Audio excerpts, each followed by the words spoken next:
বন্ধুরা, পরীক্ষা তো খুবই কাছে চলে এলো।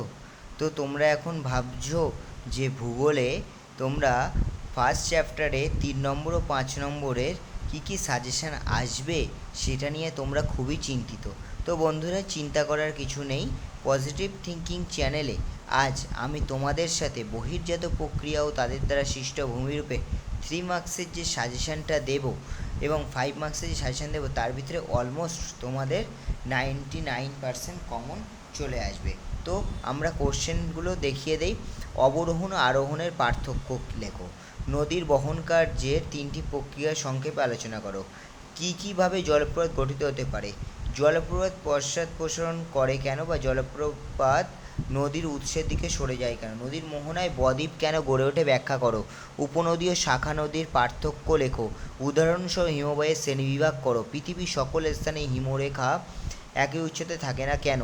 নদী উপত্যকা ও হিমবাহ উপত্যকা আকৃতির পার্থক্য কীরূপ হয় এবং কেন তা ব্যাখ্যা করো। নদী উপত্যকা ও হিমবাহ উপত্যকার পার্থক্য। হ্রস্বে মধ্যাহ্নে ও ড্রামলিনের পার্থক্য।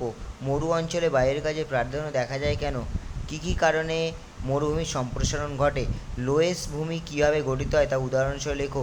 শিব বালিয়ারি ও বারখান বালিয়ারির পার্থক্য। এই কটা কোশ্চেন যদি তোমরা ভালোভাবে করে নাও তাহলে তোমাদের 3 মার্কসের কোশ্চেন নিয়ে ফার্স্ট চ্যাপ্টারে আর কোনো রকম কিছু সমস্যা হবে না। এবার আমরা দেখে নেব বহির্জাত প্রক্রিয়া তাদের দ্বারা সৃষ্ট ভূমিরূপের 5 মার্কসের সাজেশান। 5 মার্কসের সাজেশানটা দেখে নেই। বহির্জাত প্রক্রিয়া তাদের দ্বারা সৃষ্ট ভূমিরূপের 5 মার্কসের সাজেশন। নদীর ক্ষয়কার্যের ফলে সৃষ্ট 3টি প্রধান ভূমিরূপ চিত্রসহ বর্ণনা করো। নদীর ক্ষয়কার্যের ফলে গঠিত 3টি ভূমিরূপ চিত্রসহ বর্ণনা করো। নদীর সঞ্চয় কার্যে গঠিত ভূমিরূপ সংক্ষিপ্ত ব্যাখ্যা দাও। সুন্দরবনের ওপর পৃথিবীর জলবায়ুর পরিবর্তনের প্রভাব ব্যাখ্যা করো। 5 হিমবাহ ক্ষয়কার্যের ফলে গঠিত ভূমিরূপ ব্যাখ্যা দাও। হিমবাহের ক্ষয়কার্যের ফলে গঠিত ভূমিরূপের চিত্রসহ ব্যাখ্যা। হিমবাহের সঞ্চয় কার্যের ফলে গঠিত ভূমিরূপ চিত্রসহ ব্যাখ্যা। হিমবাহ ও জলাধারের মিলিত সঞ্চয় কার্যের ফলে সৃষ্ট প্রধান ভূমিরূপ চিত্রসহ ব্যাখ্যা করো। বায়ুর ক্ষয়কার্যের ফলে সৃষ্ট ভূমিরূপ চিত্রসহ ব্যাখ্যা করো। শুষ্ক অঞ্চলে বায়ু ও জলাধারার মিলিত কার্যের ফলে সৃষ্ট ভূমিরূপ চিত্রসহ বর্ণনা করো।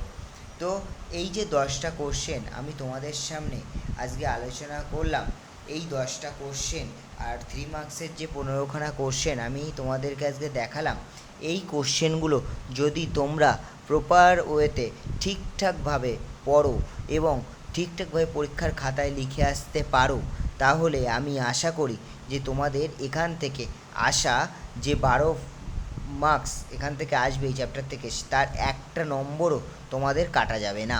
তো বন্ধুরা, এরকমভাবেই আমি কিন্তু পরের ভিডিওতে বায়ুমণ্ডলের 3 মার্কস ও 5 মার্কসের একটা সাজেশান ভিডিও তোমাদেরকে দিয়ে দেবো।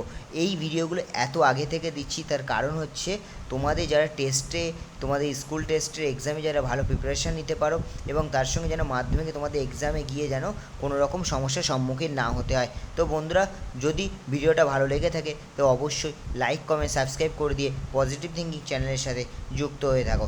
দেখা হচ্ছে পরের ভিডিওতে।